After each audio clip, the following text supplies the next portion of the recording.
Hey, what's up, everyone? My name's Zack Olinger.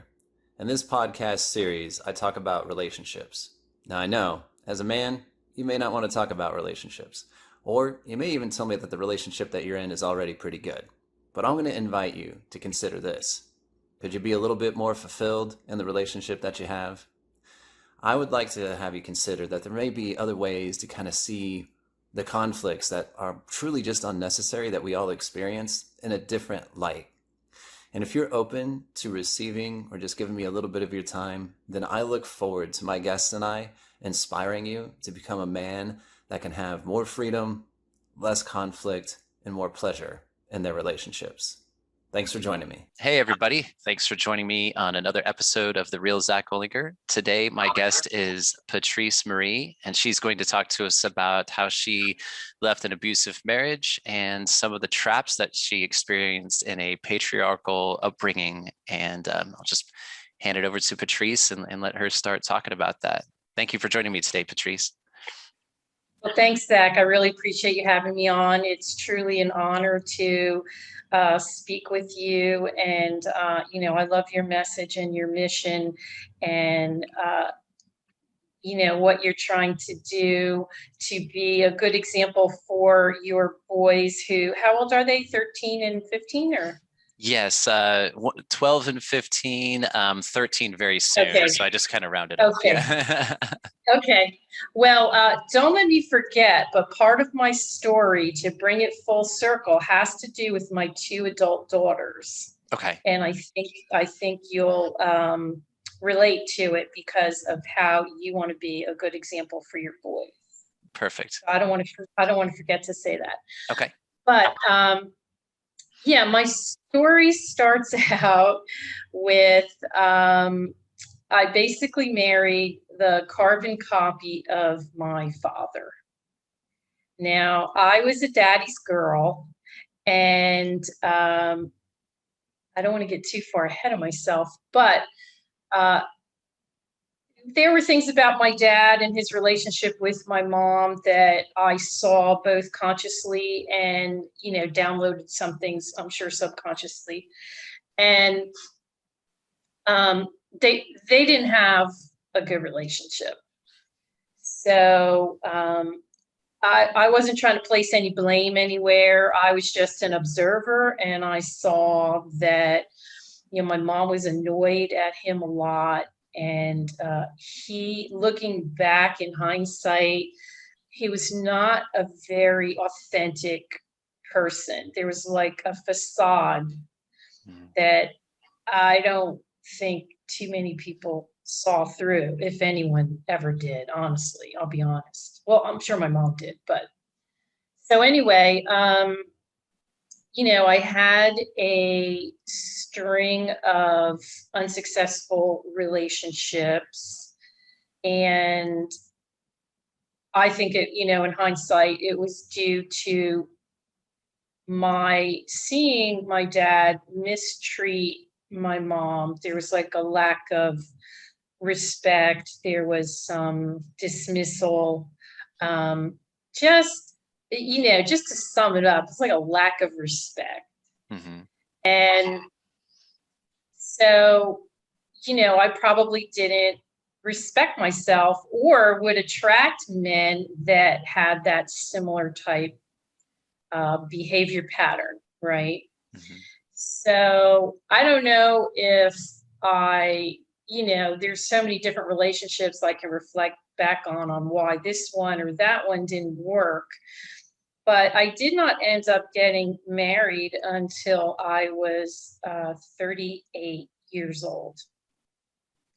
And an interesting thing about, like I said, I married a carbon copy of my father.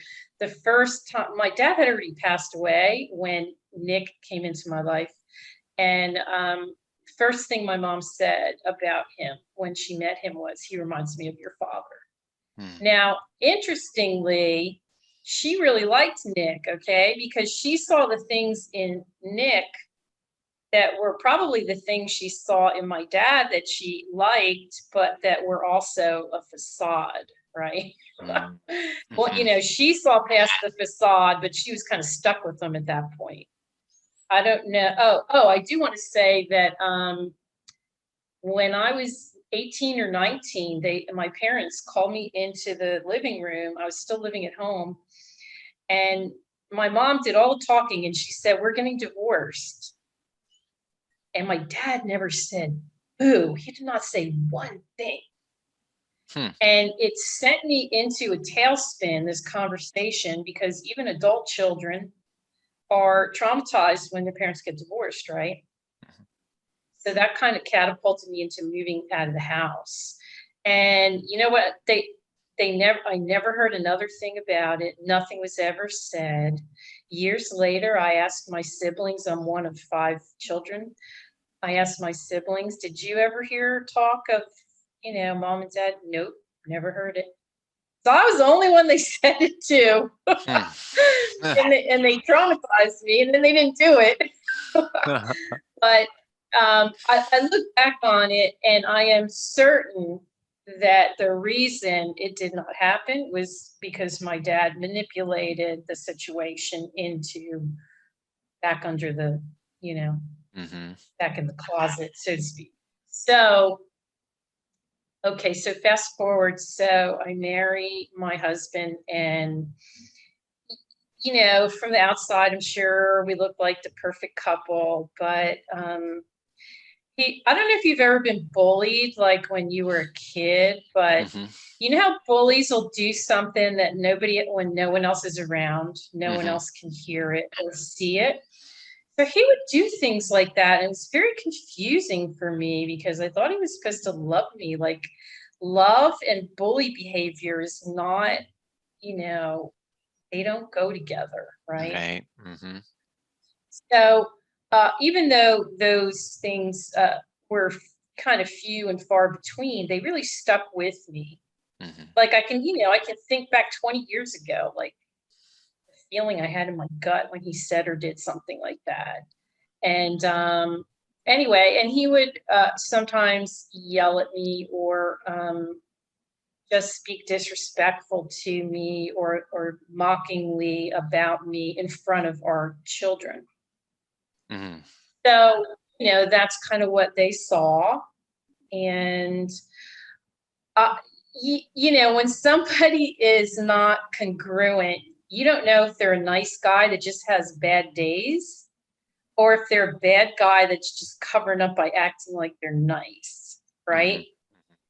So for the longest time, I thought he was a good guy that just had some bad days. Mhm. And, in hindsight, I see that there was a facade, and not that he was a bad guy. And Zach, I will tell you that I have like a different spiritual view of life than I ever had, the past couple of years. It's really changed Mhm. to where I look at him. He was very mistreated in his family growing up. Both his parents were abusive. So he was a very damaged person. Mhm. So, hurt people. That's what they say. Mhm. Absolutely. So, yeah. So I attracted this person who was very hurt. And as a result, I was hurt by him. The other thing that I didn't really notice until I had left the marriage was that there always seemed to be some kind of competition between us. Like, why were we competing against anything? Like the attention or the time of the children or Mhm. anything, how much money I made one year or, there was like this competition going on underneath the surface that I never knew about because I wasn't competing with him in my mind, Mhm. but Mhm. there's competition in his mind. And so one day I just kind of woke up and it was a very stark realization. And I was a Christian at the time, and I used to tell this part of the story by saying, the Holy Spirit showed me. But now I would phrase it by saying, my higher self showed me what was really going on. And when I saw that, I was shocked because I tried to confront him on some things. And that went over like a lead balloon, I'll tell you. And it just kind of confirmed to me what I had suspected was going on. And, we had gone in the past from time to time to different marriage counselors because there was always something, I guess, not right. I was always the one that wanted to go to marriage counseling, right? And so anyway, I think we were in counseling when I had already decided I was going to leave him. And I remember okay, so let me back up. So we were involved in a very patriarchal Christian church that was oppressive to women. But, I was brought up that way, and I was brought up Catholic, and then I went to Bible college, and I was in a very open to women being leadership denomination. But then my theology kind of changed, and the theology, where my theology fit, ended up being within patriarchal churches. So, I fell into this trap of, following, cultural things that were written, thousands of years ago in the Bible. And, people were trying to say, this is how you're supposed to behave today. So anyway, I had stupidly gone to the church to ask them for help in this abusive situation. I used the word abuse. Well, I won't go into all the details, but I just opened up Pandora's box, and anyone of authority at that church sided with my husband. So I was like, you people have got to be kidding me. Because that word abuse, if it was not physical. But if it was physical, they would have some liability, right? So they're like skating on thin ice by siding with him. And I was just like in shock. I was in shock, and I was mortified, and I was disgusted. And I said, how dare you take his stand? So, I left the church, never to darken the door of that church again. And we were going to counseling, like I said. And once I went to the church, his covert abuse really ramped up. He was really pissed off that I did that. I was blowing his cover, right? So he did some really, really covert, nasty things to me in between the time I went to the church and the time I moved out one day when he was at work. So unlike my mom, who wanted to discuss it, right? I knew intuitively that if I discussed divorcing him, that he would have manipulated the situation into me staying. I knew that. So, but I remember, so we were going to this counselor, the church was paying for it, and I didn't want to be in the same room as him. I really started alienating myself from him. And so the counselor came up with a solution. He said, well, you can have the first half hour and I'll give him the second half hour. Fine, whatever. So we were talking, and I said to him, he's not who he appears to be, and I'm going to divorce him. And he was like, well, you really want to think about that? That's a big life decision. I said, no, I don't have to think about it. I know that's what I have to do. Right. And, I just knew that's what I had to do. So, like I said, I made some plans to get an apartment. At the time, I was, actively being treated for my mental health issues. I was on a lot of medication. I was not working. He was the sole breadwinner. Now, how do you think I got out of there? Mm. Right? Yeah, That does not seem like an escape situation, right? Seems like a correct. trap situation. Yep. So I was uh, trying to get on disability for my, mental issues. Hmm. And I had not got, that's a long drawn out process if you know anything Yes, about it at I all. And do. and Yeah, and I you can do. get denied, yeah. And you can get denied it too. So, Hmm. there was no guarantee that I was going to get it, right? Mm-hmm. So I found a landlord who rented to me without me knowing for sure that I was even going to have that income. I was pretty, my lawyer was pretty confident that I was going to get it. Hmm. And I just went ahead with that. I said, yes, I'll be able to pay the rent. And, if you give me a chance, I'll pay you every month. That'll be the first bill I pay. You won't have to worry about me. Hmm. And I've always been a really good tenant, but of course he didn't know that about me. And Sure. he was kind enough to take a chance on me. And it was a lovely apartment. I was right by the pool. I live here in Florida where there was several buildings in this complex that were far from the pool. I was right near the pool.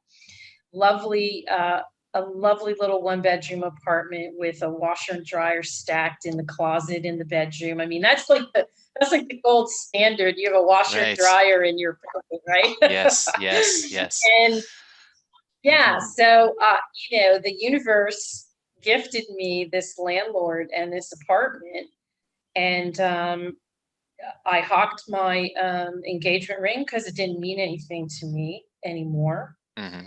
And I scraped up enough money for the down payment and to pay a couple of guys $150 or whatever it was to help me move my measly belongings from here to there. Hmm. And I moved out one day when he was at work.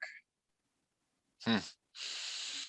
So That's that's yeah, there's a lot there. And how did your daughters go with you as well, or were they, how did that work for no, you? well, my one daughter, who was in her mid-20s at the time, Okay. was already on her own. And my other daughter was only 16. Okay. And I was hoping that she would stay with me half the time. Hmm. Hmm. Well, she was very traumatized by it, and Hmm. she didn't want to stay with me part time. Hmm. Hmm. So, in a very few months, I had lost my church family, which, by the way, I was very involved in my Hmm. church, had a Hmm. lot of friends there. Okay.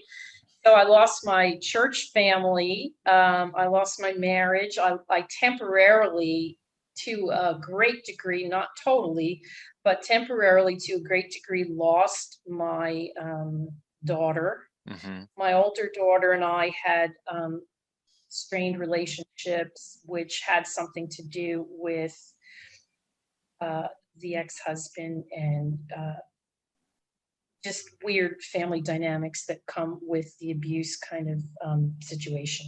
Hmm. Hmm. And so, I had no church, no friends. I lost my house, my neighborhood. I had a lot of friends in my neighborhood.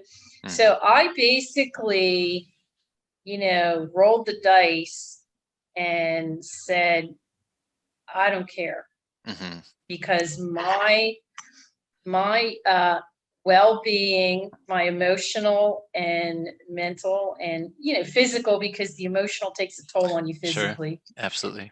My my well-being was, and my happiness, right, was Mhm. more important than all of those things at the time.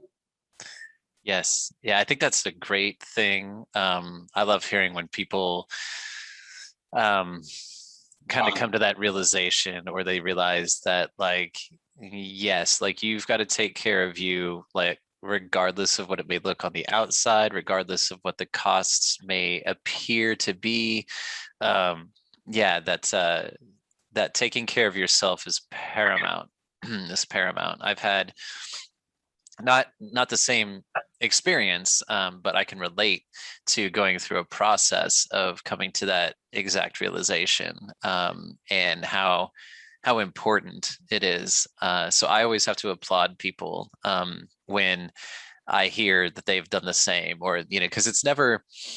I haven't yet come across a situation where it's been a pleasant, like, oh yeah, I learned that I needed to take care of myself, like I needed to prioritize myself. There's always something that precipitates that's kind of traumatic or very intense, like it's a like an ordeal that one has to pass through. Right, it's like a rite of passage, right? Yes. To kind of wake up to, it's really waking up to your own self-worth, Hmm. right? Yes. Yeah. So yeah, so I texted him and I said I moved out, and he gave one of those like sorry not sorry apologies. His text back to me was, I'm sorry you felt like you had to do that. Okay. Like, whatever. So anyway, I just proceeded with serving him with divorce papers, and um, I'm very happy to this day. Most days I usually at one point or another think to myself, I'm glad I'm not married to him anymore. Not that I'm always thinking about it or thinking about him, but Hmm. if it comes across my mind, that's the next thought, is I'm sure glad I'm not married to him anymore. Hmm. Um, because it not only did I not feel good about myself, but he caused me to be someone, he like molded me into the person that he wanted me to be. Hmm. And I'm sure he never, ever counted on me going against the Bible by leaving him. I'm Hmm. sure that shocked him, right? Hmm. Hmm. And he knows now that I'm not even a Christian anymore. Now, anyone that knows me, including my younger daughter, um, I say I was like such a brainwashed Christian. I already mentioned I went to Bible college for 4 years. I mean, Hmm. there's like 25 years of sitting in church brainwashing condensed into like 4 years, right? Hmm. Then add that the 30 years of being in church brainwashing, and man, I how did I escape that? I don't even know how I did, Hmm. you know. So it's really just been a quest for the truth, you know. And there are some Bibles passages that do hold a lot of truth, and the one of them that comes to my mind right now is, "You shall know the truth, and the truth shall set you free." Hmm. Hmm. So the more truth that I learned about my situation, myself, religion, the more freer I became. Right. Yeah, I So, think that's definitely true with like with awareness that we gain, of ourselves, and like how we see the situations. Like that's definitely and we take ownership of our own truth, and we allow that to be our guiding principle rather than what somebody has told us, or their interpretation of the truth, or what we've been indoctrinated with. I think honestly that's probably how you did break free, is that you decided that your truth was the supreme truth. That was the thing that you were going to honor above all else, which I also have to applaud, because that that takes a lot of courage, because as you know, and as you experience, there's going to be a whole bunch of people that don't agree with that and are going to challenge that or create circumstances and situations to make that very, very difficult, for you to own and to exercise. So I always just have to applaud that, because I've experienced pieces of that throughout my journey as well. And it just takes a lot of courage, and strength and fortitude to do that. So I always have to give a head nod and an open Thank you. And an open acknowledgement of that. Well, and there is one thing that is a very key piece of this, and it probably answers my question, how did I escape? Mm-hmm. And now this took a lot of courage, using the word courage. I said a prayer one day because I started seeing that some things in the world were not all that they appeared to be. So I said a prayer one day, and I said, Father, I would like to know the truth. I said, I don't care what it cost me.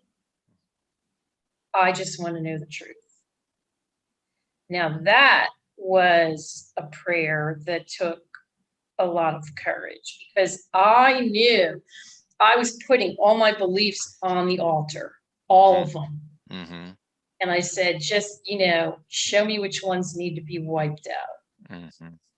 And there, talk about, what do they call it? The dark night of the soul. That was the period that I went through, the dark night of the soul. And I'm just kind of going with the flow of the conversation here, because I want to point out that at that time, I started studying. There was a professor on YouTube who was like a Dead Sea Scrolls scholar, mm-hmm. and ancient religion scholar. And long story short, I listened to him for a couple of months. There's a lot of his, classroom teachings on YouTube. His name's Robert Eisenman. Mm-hmm. And I came to the conclusion after listening to him for a few months that Jesus probably didn't exist. Mm-hmm. Now, when I came to that conclusion, I was like losing my best friend, okay? Because mm-hmm. that was very traumatic for me. Now, interestingly enough, it has come full circle to where I'm reading a book right now on the Ascended Masters, and Jesus, in spiritual circles, not religious circles that are based on the Bible, but in spiritual circles, he is an ascended master, right? Mm-hmm, mm-hmm, mm-hmm. So I think he did exist now. Mm-hmm. See, we always have to be willing to, and I always use the word probably, I wasn't sure. Mm-hmm, mm-hmm. But I think he did exist now, and not everything I was taught about him I don't agree with, but that he is an ascended master and someone that I can still work with today in the spiritual realm. So how cool is that? Yeah. I got my Jesus back, but in a different form. Yes. Yeah. No, I think that's a fantastic piece as well. Because one spiritual journey is always interesting. And I agree that what we're presented and taught in traditional fashions, right, through the structures that are most easily accessible to us, like, church and things of that nature, and just what's kind of given to us through our culture and the different media, is a lot different than what we'll go find if we actually choose to take the time to, research as you did, and find out some of the background and the deeper, the actual, where did this come from and what does this actually mean, and the source, to just really choose to go and dig into the source, to challenge your own beliefs. I mean, because as you said, to go from, having decades of exposure to being in the church, going to Bible college, and going through and challenging your own beliefs, deciding well, Jesus doesn't exist, and then going back through and challenging them again and finding, oh, Jesus does exist, except for it's this whole different way of thinking about it and like and being with it, that takes a lot as well. So I love that that you have that within yourself to be able to go through and challenge these things. To me, your whole story is about like these big like deaths and rebirths of yourself, different pieces, Yes. and Yep. that's real transformation, like and that's what I forget the saying, but like, some people die one death, in their life, and some people die 1,000, and so like this is what I think like transformation is all about, is allowing yourself to molt, like to just go through and like, have an experience of yourself, let it dissolve, and then have another experience of yourself and let it dissolve. And it's a very intense process, but that refinement leads you to well, I would say it seems like you're in a much happier place now than you were. Oh yeah. Oh, definitely. Yes. Yeah, I'm very happy now. And I am a transformational life coach now, and I use the things that I've been through as, kind of like stepping stones, and allowing my clients to maybe leapfrog over some of these things that took me a long time, to figure out. Now, I don't tell anybody what they should believe, Mm-hmm. but if somebody hears something in my story that resonates with them, it may send them on a journey, a similar journey to their own freedom. Mm-hmm. Because when I look back on, being steeped in religion and being in an unhappy marriage and where I am now, I mean, if my life had, continued on and ended in that container Mm-hmm. of religion and an unhappy marriage, like what a major bummer that would have been, right? I mean, I'm just like, it's like my Mm-hmm. life is totally new and fresh and exciting, and it's like the best years of my life right now. Now, I'm not a young woman anymore, but I still feel that my best years are right here now. And so, Yeah.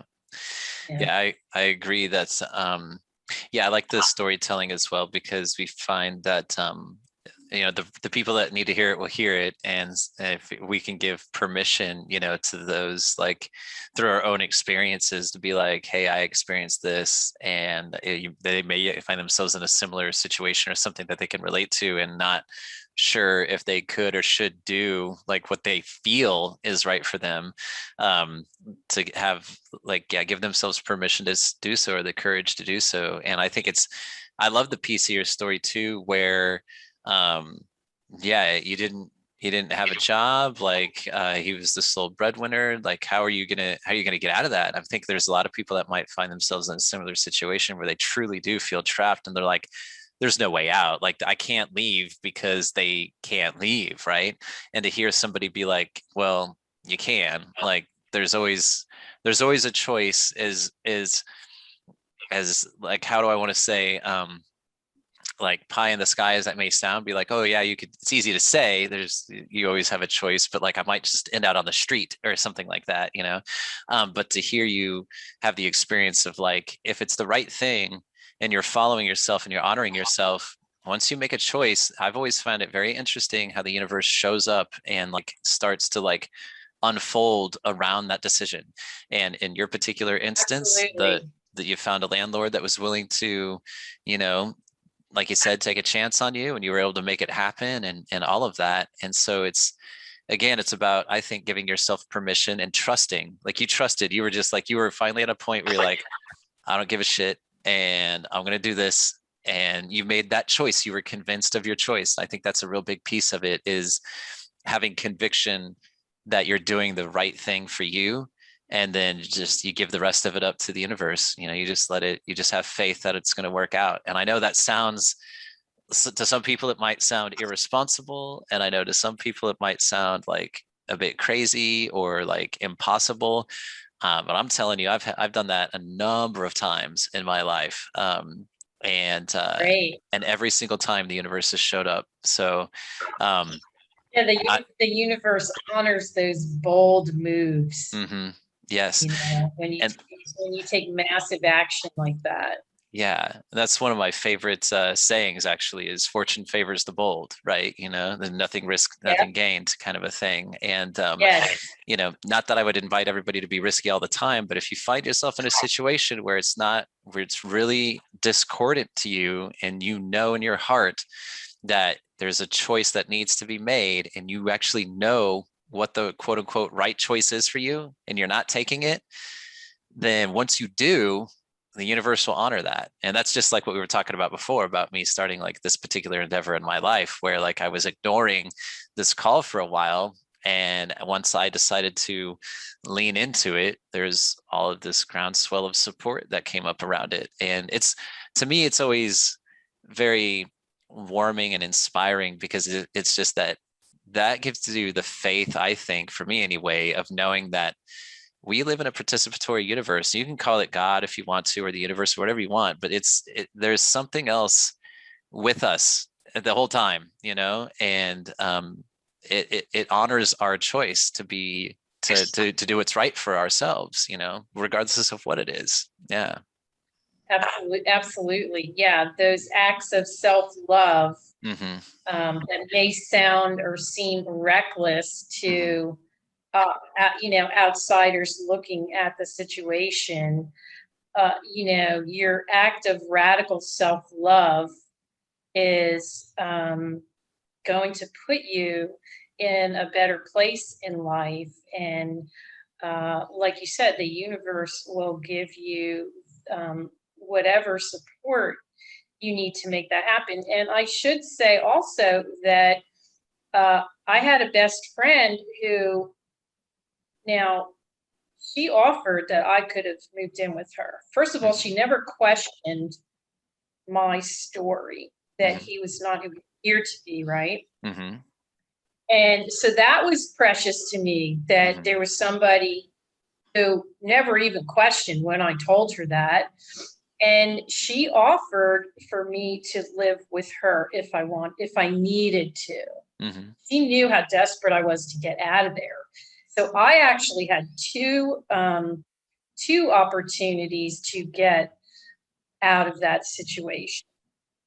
So yeah, what I would say to anyone that's listening to this, if you, like you just said, if you know the best thing for you to do and you're not doing it, first of all, if you don't do it, you're really going to suffer.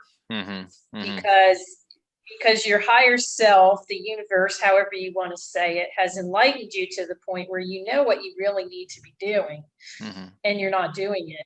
So you're really going to suffer if you don't. And the flip side of that is, if you take a chance on yourself and the universe, and, you know, making this happen because it's the best thing for you to do, then all the pieces will fall into place. Maybe not right away, but I do want to talk about my daughters and the effect that, that my actions have influenced them in a positive way. And honestly, Zach, I just figured this out about a month ago. Oh, awesome. So, yeah. And so both of my daughters were in relationships prior to who they're with now, because, you know, they're both adults now. One's married. And both of those other relationships had an element of abusiveness that one of them I didn't know at all, you know. And so my one daughter, who's married, she was engaged to this other guy for like 3 years.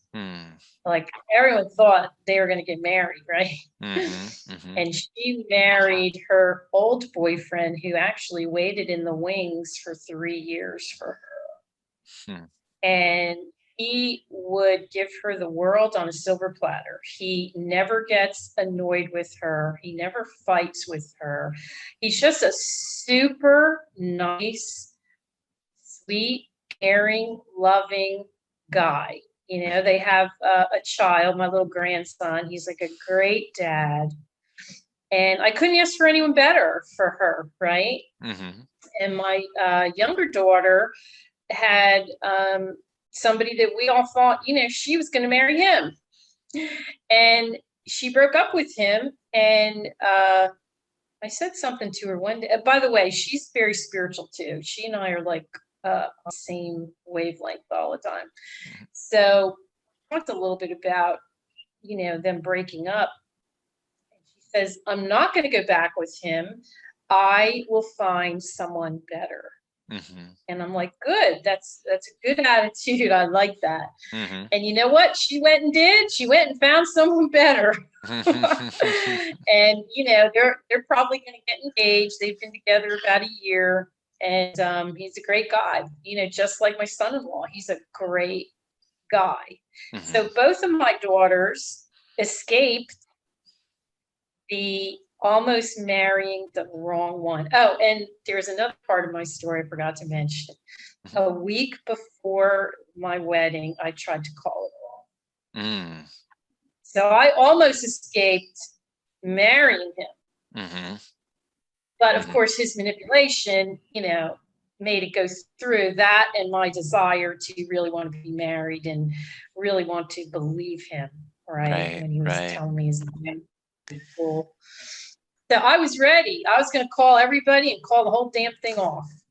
And so, you know, my mom didn't escape. My dad chased her for 7 years until she married him. And I feel like I was destined to marry Nick. And then, you know, my daughters escaped before the marriage happened.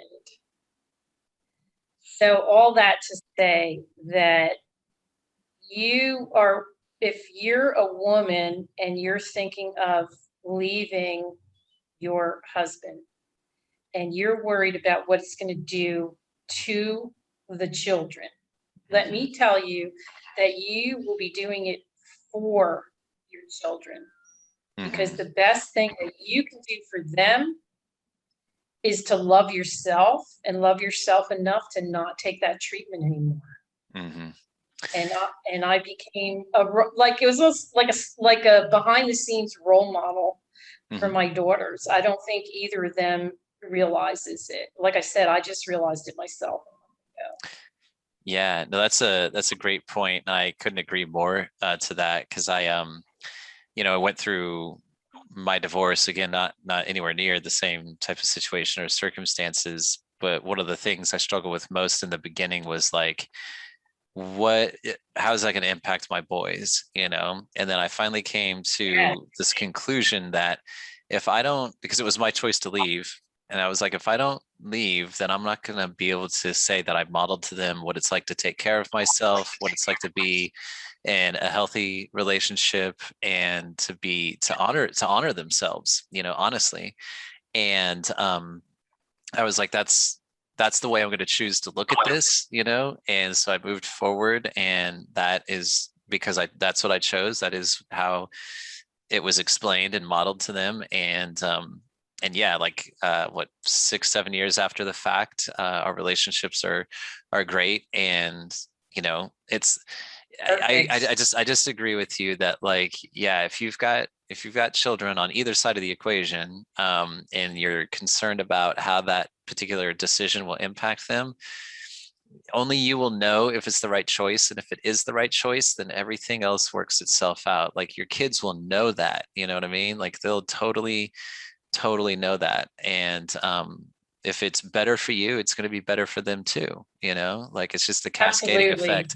And I love that particular visual of seeing like how your mom didn't escape it, and then it took you to go through it, and then you escaped it, and then like down the line your daughters almost had it, but they escaped it. So like, that's just like, that's a perfect visual and example of exactly that principle. Exactly that. Mm-hmm. That's Yes, awesome. and I wish my mom were alive today. I do feel that she's with me very closely in spirit Mm-hmm. because I'm a very spiritual person, and I believe our loved ones never die. They're just in Mm-hmm. another form. Mm-hmm. And and she always had a lot of wisdom, and I wish she was here today to actually sit down and have a little heart to heart with her, and let her know, that I know everything she went through. Mm-hmm. Mm-hmm. Because, Yeah. like, how weird was that? 25 years after my dad died, I realized he was like a covert narcissist. I'm like, oh my God, you know? And I Right. was a daddy's girl. So I've just about overcome that lack of forgiveness towards him Mm, for treating my mom that way.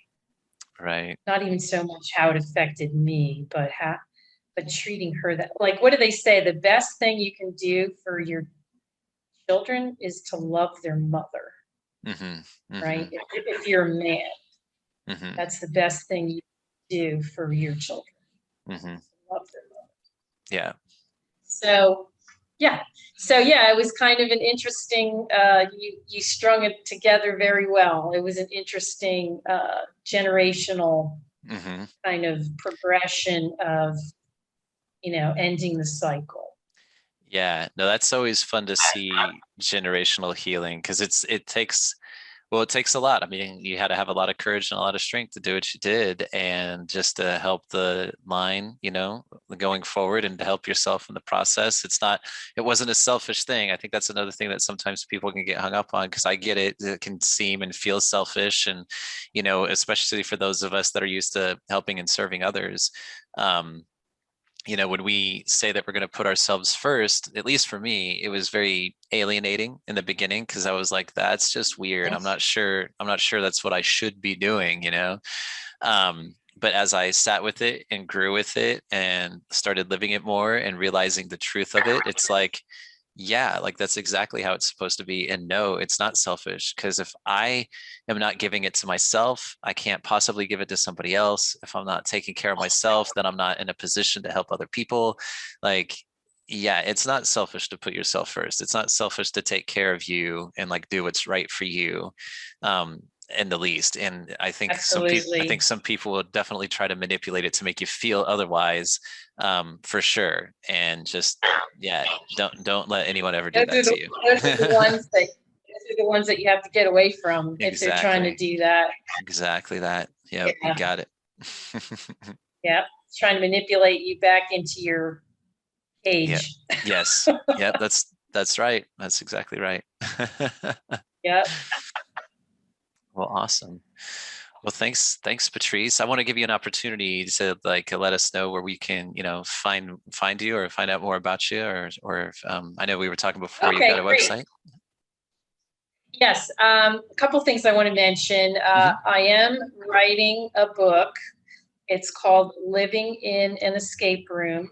And I talk about this topic of escaping the marriage, escaping patriarchal religion, um, poor self image, mental illness, um, subconscious programming. There's the pandemic is in there. I escaped the pandemic. Hmm. Hmm. and so if you're interested in my story, if you go to livinginescaperoom.com, there you could join the wait list for when my book comes out. It's due to come out this August. So I'm still working on that right now, and I'm very excited about it. I also escaped 2 deadly car accidents with the help of angels. So Awesome. when I was 19 and 26. And I work very intentionally with the angels today. So some people like that part of my story, the angel piece. Hmm. And I also work so I'm a transformational life coach. And then I put / escape artist, right? Hmm. Because the Hmm. escape is kind of my theme. And uh, I work with people to look at the world from a different viewpoint so they can escape whatever traps they're in, right? And, go on to create a life of freedom and happiness and abundance that we all want. So, and I do have, so my web address for just my coaching business is patricemarie.com. And the other thing I'll mention, which may or may not appeal to some of your listeners, is I do work with truth seekers that want to escape the pandemic. And, I've been through that. And when we see what's going on in the world, we there are current events, and then there are the events behind the events, right? And those of us that see the hidden agenda, whether you believe in conspiracies or not, it's troubling if we see this hidden agenda and see where it's going. It's like a runaway train that's going down the tracks, and we're all destined for slavery, basically. So I do have a private Facebook group, and if you go to coachwithpatrice.com, it'll take you right to my private Facebook group. And there are other truth seekers there, and it's a safe place for us to talk about these things and to escape the pandemic, because it is a spiritual escape. And I'm very honored to be working with my fellow truth seekers, because nobody is really trying to reach them with this spiritual message. Right. So that's the other thing I'm doing. Cool. And that's where you can find me. Awesome. Well, thank you, Patrice. Thank you. I really enjoyed our conversation, and thank you for sharing and being vulnerable and open about everything. So it was a great share. Thank you again.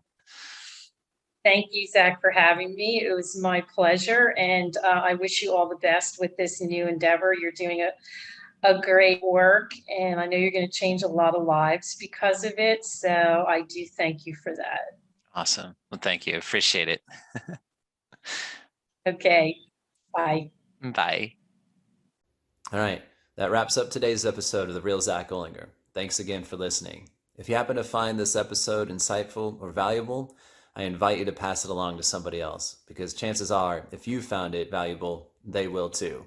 If you're on Instagram, you can find me at The Real Zack Olinger. Until next time, everybody. Thanks for listening.